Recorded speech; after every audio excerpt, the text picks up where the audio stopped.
Assalamualaikum warahmatullahi wabarakatuh. Salam Om Swastiastu. Namo Buddhaya, salam kebajikan dan salam sejahtera untuk kita semua. Saudaraku sebangsa dan setanah air, para penonton kanal YouTubeku yang sangat saya hormati dan sangat saya cintai. Salam jumpa dan selamat bertemu kembali bersama saya Sainai pada hari ini Jumat 7 Juli 2023. Saudaraku sebangsa dan setanah air, dalam muatan video saya kali ini saya ingin menyajikan tentang cuplikan-cuplikan video yang disampaikan langsung oleh seorang ustadz. Saya berharap bahwa cuplikan-cuplikan video ini dapat menambah wawasan kita, dapat menambah pengetahuan kita dalam ilmu agama. Mari kita simak bersama-sama cuplikan-cuplikan video berikut ini. Selamat menyaksikan.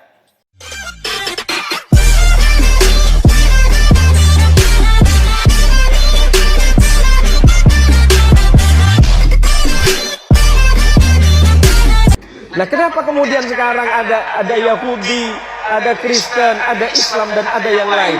Ada 3 agama besar di dunia ini yang sering kita sebut. Kalau kita mengacu kepada 3 agama besar ini, mulai dari Yahudi, kemudian Kristen, dan yang paling terakhir adik bungsu namanya Islam.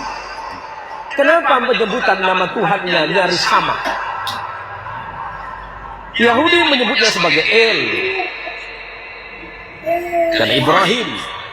Taurat menyebutnya Abraham, Injil menyebutnya Abraham, Quran menyebutnya Ibrahim. Ibrahim bukan bangsa Arab, jangan terkecoh. Ibrahim itu bukan bangsa Arab. Kalau Ibrahim itu bangsa Arab, berarti bangsa Yahudi juga Arab. Bukan. Ibrahim itu berasal dari Mesopotamia, yang kemudian sering kita sebut sebagai Irak hari ini, atau dulu sering kita sebut Babilonia. Ibrahim lahir di satu tanah yang bernama Ur Kaldania. Kemudian Ibrahim menyeberang ke Mesir, maka Ibrahim disebut dengan Abraham. Abraham di dalam bahasa bangsa-bangsa Nabi yang terdahulu artinya orang yang melintas. Apa yang dilintasi? Gurun. Ibrahim menikah dengan perempuan Mesir yang bernama Sarah, melahirkan anak laki-laki yang bernama Ishak. Kemudian Ibrahim menikah lagi dengan perempuan yang berasal dari Palestina. Injil sering menyebutnya Kanaan atau Filistin. Punya anak laki-laki namanya Ismail. Maka ujung El itu menunjukkan Tuhan. Kalau ada nama Daniel, Samuel, yang LLLL itu berarti Tuhan di dalam bahasa Ibrani. Kemudian anak keturunannya, saya singkat saja. Ibrahim punya anak namanya Ishak, menurunkan anak laki-laki namanya Jacob di dalam Injil. Quran menyebutnya Yakub. Kemudian Allah menyebutnya Israel, Injil menyebutnya Israel. Ezra artinya kekasih, El artinya Tuhan, karena Yakub adalah kekasih Tuhan atau kekasih Allah. Yakub punya anak 12 orang bersaudara yang sering disebut sebagai Bani Israel. Karena anak keturunan Yakub. Yakub disebut Israel, anak Yakub disebut Bani Israel. Siapa? 12 orang. Yusuf bersaudara. Abangnya Yusuf bernama Lewi. Lewi punya anak namanya Imran. Imran punya anak namanya Moses dalam Injil. Quran menyebutnya Musa. Dan punya adik yang bernama Harun. Adik Lewi namanya Yahuda, yang telah menjadi cikal bakal nama agama Yahudi. Yahuda punya keturunan terus. Salah satunya bernama David. Di dalam Injil disebut sebagai The King of David. David punya anak namanya King of Salomo. Al-Quran menginformasikan sebagai Sulaiman. Sulaiman punya 2 orang anak yang kemudian tidak jadi nabi, tapi keturunannya ada yang bernama Imran. Imran menikah dengan Hana. Hana dan Imran punya anak yang Quran menyebutnya Maryam, Anda menyebutnya Maria. Maria punya anak namanya, Al-Quran menyebut Isa bin Maryam, dan Anda menyebutnya Jesus of. Kenapa berbeda? Itu masalah iman saja. Hari ini kita tidak sedang mempertentangkan iman. tetapi bagaimana kemudian kita merajut perbedaan-perbedaan yang ada untuk menjadi sebuah sumber kekuatan bagi sebuah bangsa besar yang bernama manusia. Lebih-lebih kita adalah bangsa Indonesia yang luar biasa. Tepuk tangan untuk Indonesia, Pak. Dan perlu saya jelasin, ini biar tidak terjadi tidak terjadi fitnah di antara kita. Madinah itu sebelum datangnya Islam, di sana Yahudi banyak. Dan Kristen banyak, Kristen Arab banyak. Bahkan perlu saya lurusin hari ini, Arab itu bangsa, Islam itu agama, harus dipisah. Hari ini ada 20 negara berbahasa Arab, walaupun tidak semuanya bangsa Arab. Ada 22 negara berbahasa Arab dengan jumlah penduduk kurang lebih 430 juta, semuanya berbahasa Arab. Apakah semuanya Muslim di dalam? Tidak, hanya 80% lebih. Sebagiannya ada Kristen. Yang di Libanon itu namanya Maronis, atau kita kenal dengan Kristen Maronik. Di Syria ada namanya Kos, yang kita sebut sebagai Kristen Ortodoks Syria. Di Mesir ada Kristen namanya Kipti atau Koptik. Di Irak ada Kristen Ortodoks. Harus dipisah, sejelasnya. Beberapa waktu yang lalu ada video saya yang sangat viral itu, dan itu disebarkan di berbagai macam channel itu. Ada belasan juta yang nonton dari berbagai channel ketika saya ceramah di salah satu kantor di acara halal bihalal. Pro kontra, 70% mendukung, 30% itu menghina. Tapi bagi saya nggak masalah, karena yang saya sampaikan itu adalah pandangan Islam menggunakan terminologi Quran terhadap Injil, dan Injil memandang Islam. Protes, oh ustadznya liberal, ya terserah. Ustadznya terlalu berpikir bebas, terserah. Saya hanya menggagas satu pikiran sesuai dengan pesan dan dawuh guru saya. Bangunlah jembatan, tapi jangan membangun tembok. Itu mbah saya. Guru saya pun sama nasihatnya, Cong.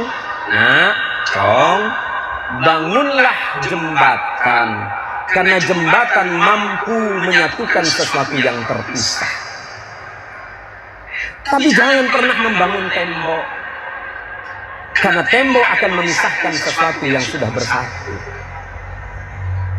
Makna sederhana yang saya ambil adalah persoalan mereka berbeda iman dengan kita urusan masing-masing.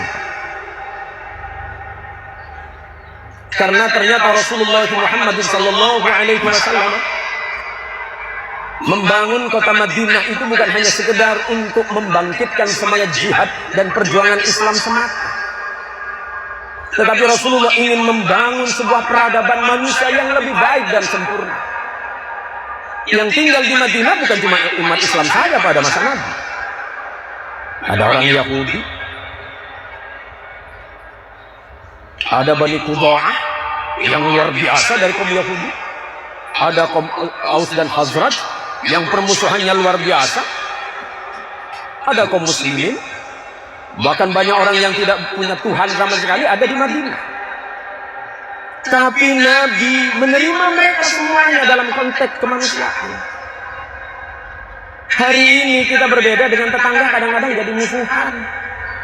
Kalau saya ingat bab tahlil tadi, saya selalu ketawa itu, Pak. Karena kalau sudah bicara tahlil, orang-orang itu kan memandang kita apa?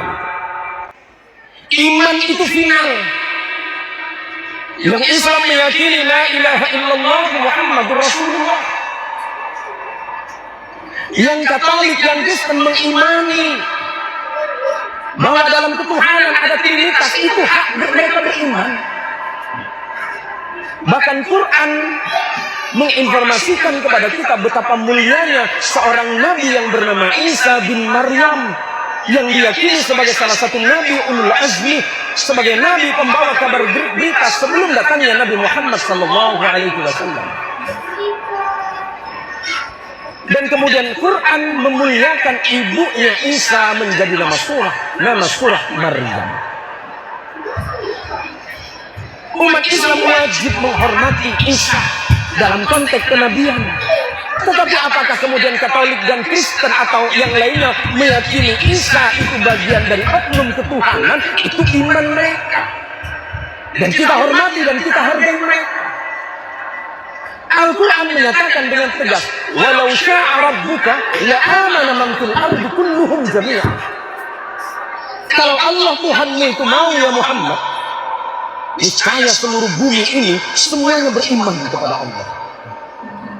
Al-Quran kemudian bertanya, apakah lantas kalian akan membenci mereka karena mereka tidak beriman kepadaku? Nah, kenapa kemudian sekarang ada Yahudi, ada Kristen, ada Islam, dan ada yang lain?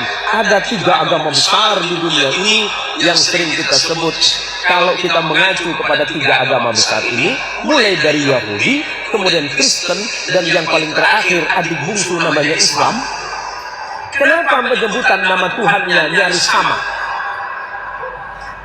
Yahudi menyebutnya sebagai El, karena Ibrahim. Taurat menyebutnya Abraham, Injil menyebutnya Abraham, Quran menyebutnya Ibrahim. Ibrahim bukan bangsa Arab. Jangan terkecoh. Ibrahim itu bukan bangsa Arab. Kalau Ibrahim itu bangsa Arab, berarti bangsa Yahudi juga Arab. Bukan. Ibrahim itu berasal dari Mesopotamia, yang kemudian sering kita sebut sebagai Irak hari ini, atau dulu sering kita sebut Babilonia.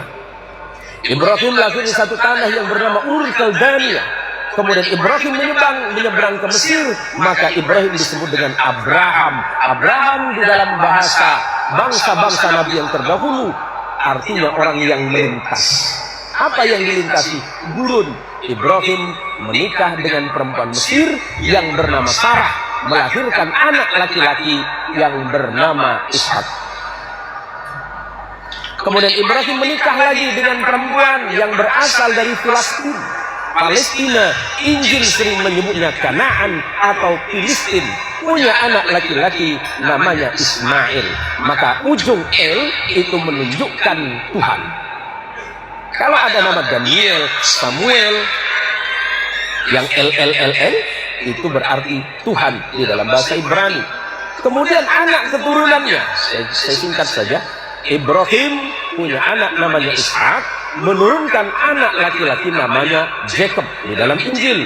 Quran menyebutnya Yakub. Kemudian Allah menyebutnya Israel. Injil menyebutnya Israel. Ezra artinya kekasih, El artinya Tuhan, karena Yakub adalah kekasih Tuhan atau kekasih Allah. Yakub punya anak 12 orang bersaudara yang sering disebut sebagai Bani Israel. Karena anak keturunan Yakub. Yakub disebut Israel, anak Yakub disebut Bani Israel. Siapa? 12 orang. Yusuf bersaudara. Abangnya Yusuf bernama Lewi. Lewi punya anak namanya Imran. Imran punya anak namanya Moses dalam Injil. Quran menyebutnya Musa. Dan punya adik yang bernama Harun. Adik Lewi namanya Yahuda, yang telah menjadi cikal bakal nama agama Yahudi. Yahuda punya keturunan terus. Salah satunya bernama David. Di dalam Injil disebut sebagai the King of David. David punya anak namanya King of Salomo. Al-Quran menginformasikan sebagai Sulaiman. Sulaiman punya 2 orang anak yang kemudian tidak jadi nabi, tapi keturunannya ada yang bernama Imran. Imran menikah dengan Hana. Hana dan Imran punya anak yang Quran menyebutnya Maryam, Anda menyebutnya Maria. Maria punya anak namanya, Al-Quran menyebut Isa bin Maryam, dan Anda menyebutnya Jesus of Christ. Sederhana, Pak. Kenapa berbeda? Itu masalah iman saja. Hari ini kita tidak sedang mempertentangkan iman, tetapi bagaimana kemudian kita merajut perbedaan-perbedaan yang ada untuk menjadi sebuah sumber kekuatan bagi sebuah bangsa besar yang bernama manusia. Lebih-lebih kita adalah bangsa Indonesia yang luar biasa. Tepuk tangan untuk Indonesia, Pak. Motivasi itu karena memang Saya ingat betapa luar biasanya akhlak Rasulullah Shallallahu Alaihi Wasallam ketika berhubungan dengan orang-orang yang berbeda iman. Jadi suatu hari tetangga saya yang namanya Aliong ini sambil cuci mobil nanya sama saya, Pak Haji nggak perlu beli mobil. Loh, kenapa Yong? Mobil saya banyak di rumah. Kalau Pak Haji mau ambil saja. Maksudnya Yong, ya pakai saja. Pakai ke ambil Yong, pakai. Mau, Yong ambil Yong. Pakai saja. Setiap kali saya mau berangkat, dia selalu menawarkan mobilnya untuk saya. Selalu menawarkan. Saya tanya sama dia, Yong, kenapa kamu senang menawarkan saya mobil? Padahal kalau komputer, kita ini beda server. Tuhan kita beda, Yong. Aku pakai Allah, kamu pakai apa? Tuhan. Oh. Tapi kita tidak musuh kan Pak Haji? Oh enggak. Kalau musuhan, rugi saya. Nanti nggak dapat pinjaman mobil. Lama-lama karena kita akrab, saya tanya sama dia, Yong, kenapa kamu mau apa-apa mobil, apa-apa semuanya dikasih dengan saya? Bahkan kalau kamu pulang dari beberapa negara, kamu pertama tetangga yang kamu kasih itu saya, dengan istri saya. Jawabannya sederhana Pak Kiai. Karena saya sempat membaca bahwa nabinya Pak Ustadz yang bernama Muhammad itu nabi baik.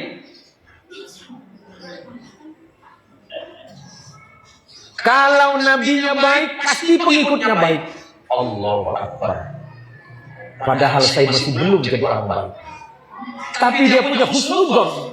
Dia berbaik sangka. Kenapa? Karena nabi yang saya dengar, nabinya Pak Haji yang bernama Muhammad adalah nabi yang penyantun, nabi yang pemaaf, dan nabi yang baik. Apakah mungkin Pak Haji sebagai umatnya menjadi umat yang tidak baik?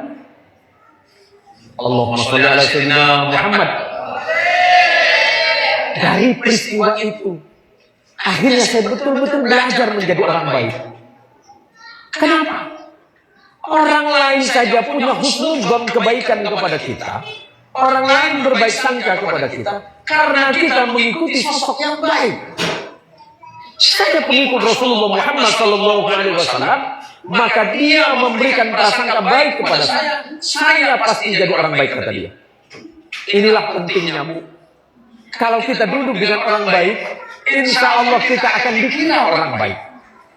Kalau ibu duduk di majelis taklim, orang pasti menyangka ibu adalah orang baik. Apakah kita lebih senang disangka baik atau disangka buruk? Bu, apakah lebih senang dikira orang baik atau orang buruk? Orang baik. Oke guys, dalam muatan video tadi kita sudah mendengarkan bersama-sama ceramah dari Pak Ustadz ini. Saya sengaja menyajikan cuplikan video ini ke hadapan pemirsa sekalian karena saya merasa bahwa ceramah-ceramah dari beliau ini hati kita itu sangat adem. Bahasa-bahasa yang digunakan itu sangat sopan dan saya rasa ini penting untuk kita nyimak bersama. Kenapa saya memilih untuk menyajikan juga ke pemirsa sekalian? Karena di sana ada nilai-nilai, ada hal-hal yang beliau ajarkan kepada kita. Bahwa mari kita hidup bertoleransi antar umat beragama. Budaya toleransi itu harus kita tumbuh kembangkan dalam lingkungan tempat tinggal kita.